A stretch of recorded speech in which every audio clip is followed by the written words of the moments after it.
Hi everyone, welcome to all. I hope कि आप लोग अच्छे होंगे।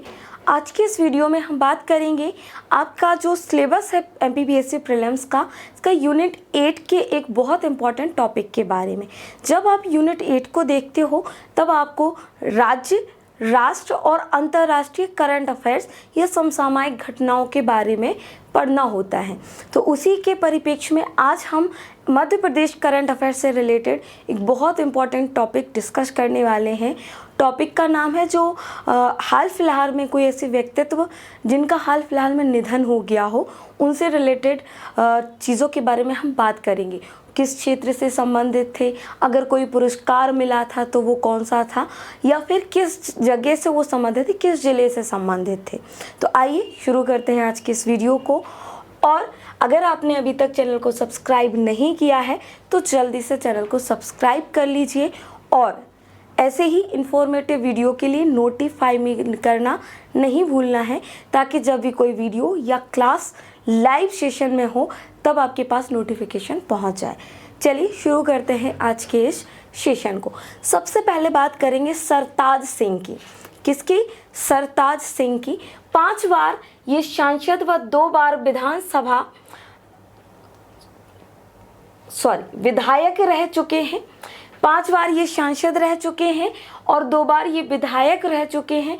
पूर्व मंत्री सरताज सिंह का हाल ही में निधन हो गया और ये बात है 12 अक्टूबर 2023 की।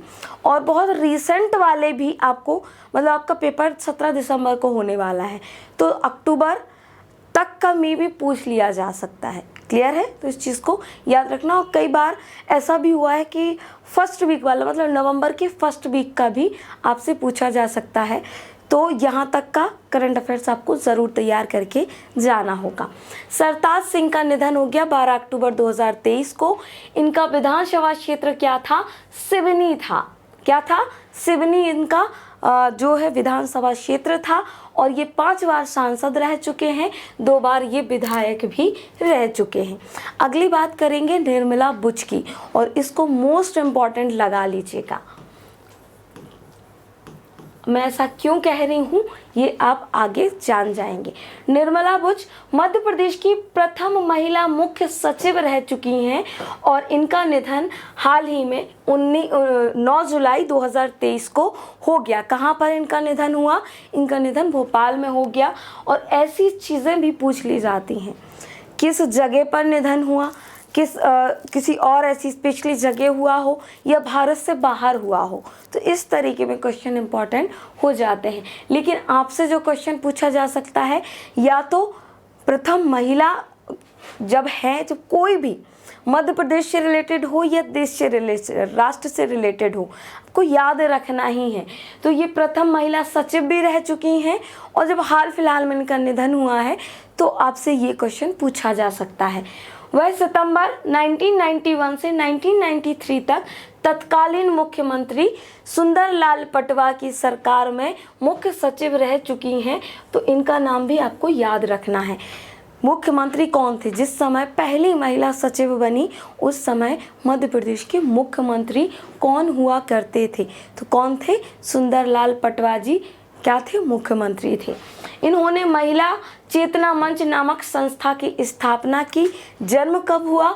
10 अक्टूबर 1935 को इनका जन्म उत्तर प्रदेश में हुआ था और मृत्यु कहाँ हुई? मध्य प्रदेश के भोपाल में। पहली महिला सचिव थी किसके समय? सुंदरलाल पटवा जी के समय। संस्था का नाम पूछा जा सकता है, वेरी IMP, कि महिला चेतना मंच की स्थापना किसके द्वारा की गई थी। क्लियर? तो नाम याद रखना निर्मला बुच का। अगला नाम आता है वेद प्रताप वैदिक का। अगर आप थोड़ा बहुत भी न्यूज़पेपर पढ़ते हैं, थोड़ा बहुत भी, अगर आप वो जो पन्ने जो आपको बहुत ज़्यादा बोरियत लगते हैं, मोस्ट ऑफ द स्टूडेंट्स यही बोलते हैं कि मैम बड़ा बोरिंग होता है पेपर पढ़ना। ठीक है? जो ऑडिटोरियल जो कमेंट्स आते हैं, ऑडिटोरियल जो कमेंट्स कोई समसामयिक घटना पर आते हैं, और अगर आप थोड़ा बहुत भी न्यूज़पेपर पढ़ते होंगे तो आप वेद प्रकाश वैदिक जी को बहुत अच्छे से जानते होंगे। बहुत अच्छा लिखते थे, बहुत चीज़ों के बारे में बहुत विस्तार से, सटीकता से इनके ऑडिटोरियल हुआ करते थे। तो इनका निधन हो गया है और ये पत्रकारिता, राजनीतिक चिंतक, अंतर्राष्ट्रीय राजनीति और हिंदी के क्षेत्र में लंबे समय तक इन्होंने काम किया है। जन्म कब हुआ था? 30 दिसंबर 1944 को इंदौर में इनका जन्म हुआ था।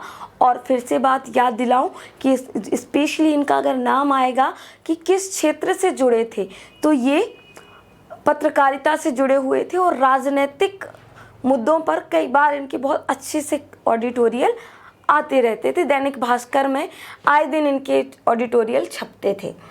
चलो, अगला नाम आता है अशोक जगदाले जी का। किसका? अशोक जगदाले का। अब ये भी इम्पोर्टेंट हो जाते हैं। क्यों इम्पोर्टेंट हो जाते हैं? क्योंकि जब आप यूनिट 8 को पढ़ते हो, वहाँ पर आप पढ़ते हो खेल। क्या पढ़ते हो आप? यहाँ पर कुछ चीज़ें पढ़ते हो। एक आता है खेल, ठीक है, खेल से जुड़े व्यक्तित्व, खेल से जुड़े व्यक्तित्व, ठीक है, और एक आते हैं पुरस्कार। पुरस्कार। तो ये सारी चीज़ें आपको, मतलब जब भी एक्चुअल में मैं ये बताना चाह रही हूँ कि जब आप लोग तैयारी कर रहे हो किसी टॉपिक की, तो इस परिप्रेक्ष्य में आपको तैयारी करनी है। सिलेबस में भी सेम चीज़ें मेंशन है, मैं कोई अलग से चीज़ें नहीं बता रही हूँ। लेकिन जैसे अगर हाल फिलहाल की हम बात करें कि अगर अशोक जगदाले जी का नाम आया है तो हो सकता है इनकी कुछ उपलब्धि या कि किस क्षेत्र से जुड़े थे, इस तरीके की चीज़ें आपसे पूछ ली जाएं। और हाल फिलहाल की बात करें तो क्रिकेट बड़ा चर्चाओं में था, जो कि हम जीत के बहुत नज़दीक आके हम नहीं जीत पाए। मैं क्रिकेट विश्व कप की बात कर रही हूँ।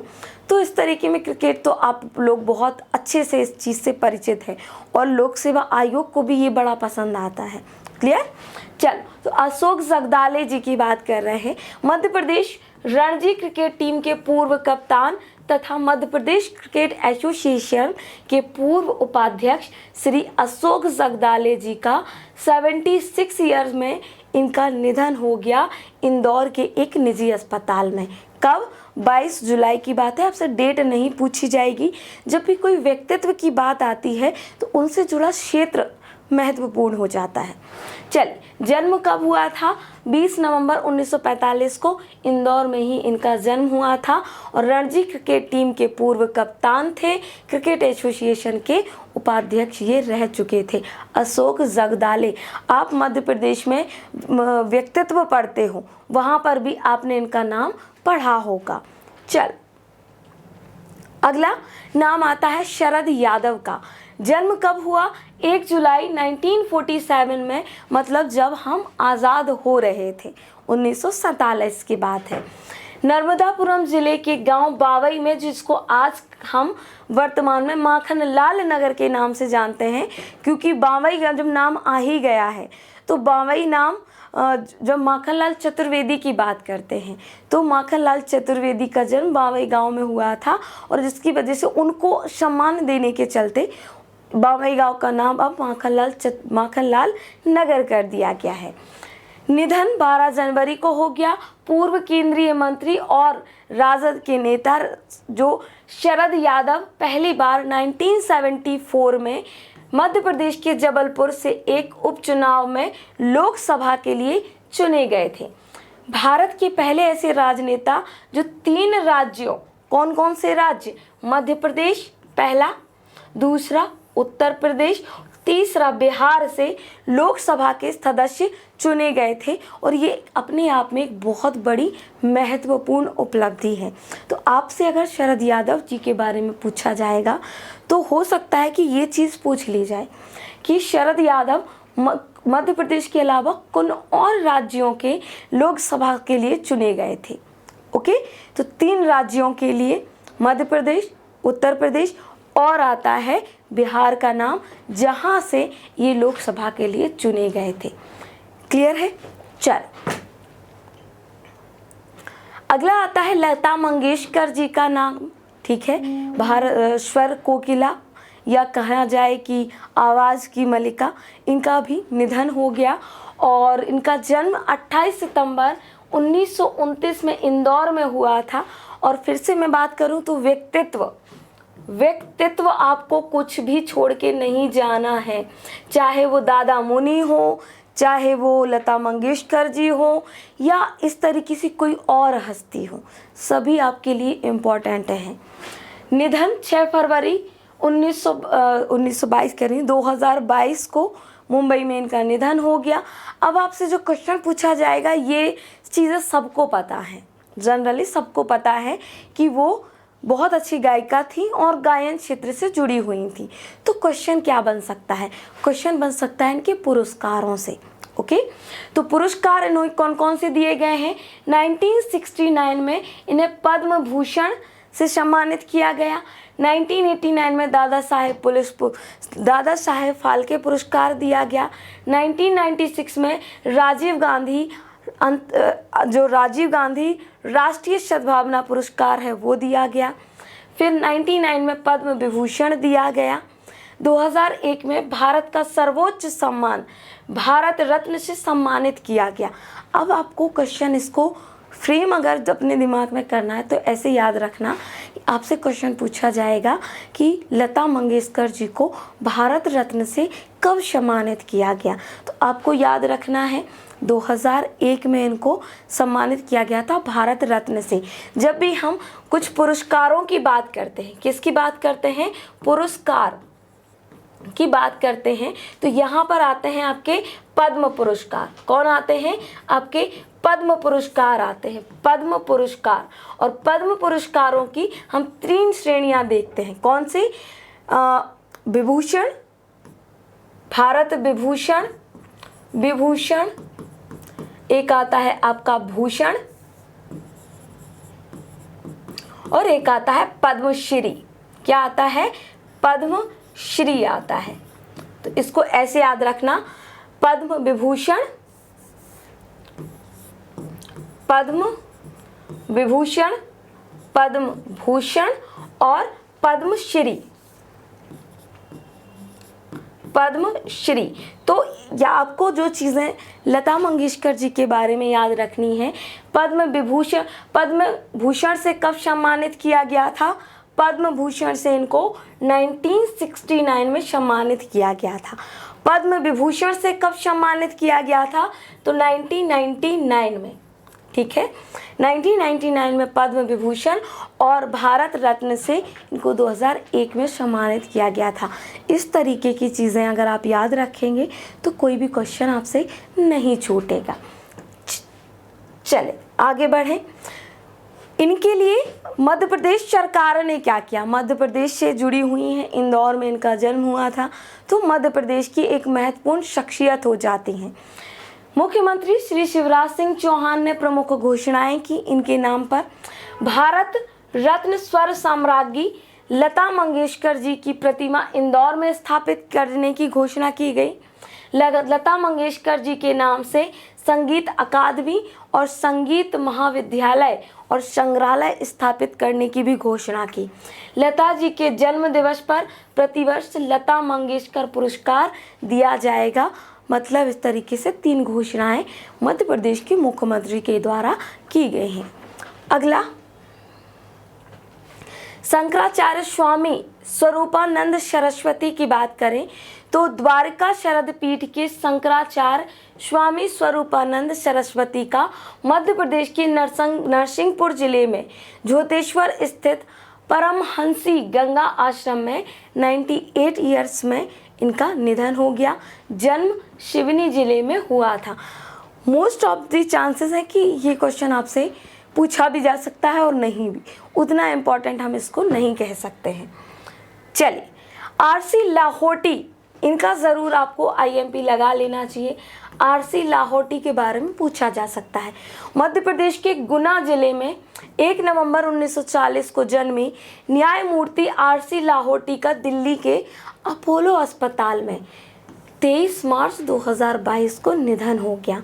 क्यों, किस क्षेत्र से जुड़े हुए हैं, ये आपसे पूछा जा सकता है कि लाहौटी जी किस क्षेत्र से जुड़े हुए थे।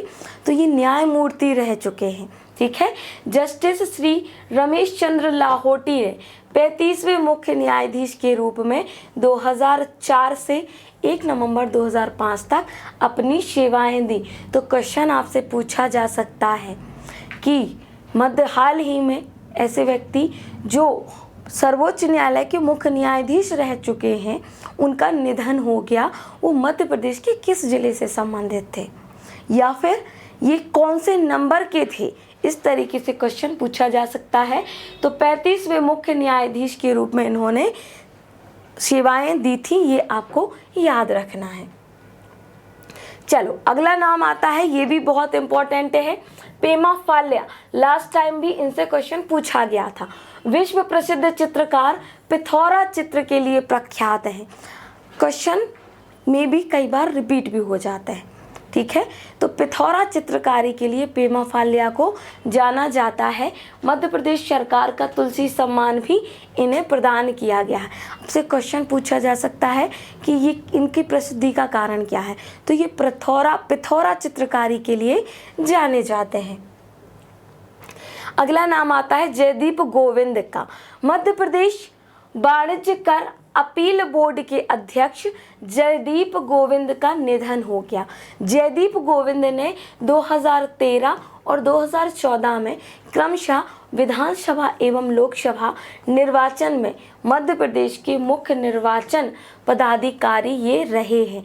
अब आपसे क्वेश्चन फिर से पूछा जाएगा, क्या क्वेश्चन पूछा जाएगा कि जगदीप गोविंद जी का संबंध किस चीज़ से है, या फिर आपके यूनिट 10 में ऑलरेडी आपके पास कुछ और टॉपिक है, जैसे कि निर्वाचन आयोग और मध्य प्रदेश लोक निर्वाचन आयोग। तो इस तरीके के लिए, या राज्य निर्वाचन आयोग कह सकते हैं, ठीक है। राज्य निर्वाचन आयोग और निर्वाचन आयोग टॉपिक आपके पास हैं, तो ये आपके यूनिट 10 को भी कवर कर सकता है, यूनिट 10 को भी कवर कर सकता है, प्लस 8 को तो कर ही रहा है। क्लियर है। और साथ में अगर इसको हम और जोड़ दें तो ये आपके यूनिट 5 को भी कवर करता है, क्योंकि वहाँ पर आपको मध्य प्रदेश की कार्यपालिका, विधायिका और आता है न्यायपालिका, जो कि आपको यूनिट 5 में पढ़नी है। तो ये एक तरीके से एक जो है एक ही पॉइंट आपको पाँच कह रही हूँ 3 यूनिट में आपको काम कर सकता है, ठीक है। 10 में भी काम आ सकता है, 8 में भी और 5 में भी ये काम आ सकता है, क्योंकि न्यायपालिका भी आपके सिलेबस में है। न्यायपालिका मध्य प्रदेश की, ओके। चलो अगला नाम आता है अरविंद त्रिवेदी का। उज्जैन के प्रसिद्ध कलाकार रामानंद सागर के ऐतिहासिक धारावाहिक रामायण में रावण की जिन्होंने भूमिका की थी। तो आपसे क्वेश्चन बन सकता है कि रामायण में जिन्होंने रावण का रोल प्ले किया था उनका नाम क्या था, या फिर किस जिले से जुड़े थे।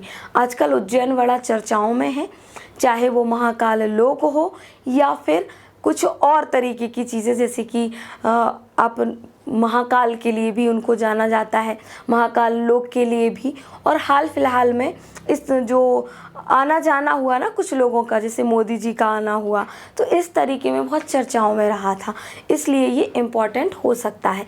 अगला नाम आता है जगदीप का। ये दतिया से संबंधित थे और प्रसिद्ध अभिनेता थे, जो कि फिल्म शोले में सूरमा भोपाली के किरदार में प्रख्यात हुए।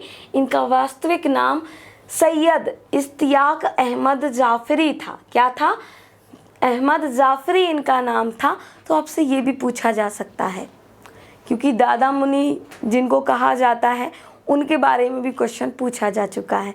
तो ये भी कोई अतिशयोक्ति नहीं होगी यदि पूछ लिया जाए कि सूरमा भोपाली का रोल जिन्होंने शोले में किया था उनका वास्तविक नाम क्या था। जनरली हम उनको जगदीप के नाम से जानते हैं, लेकिन इनका वास्तविक नाम सैयद इश्तियाक अहमद जाफरी था।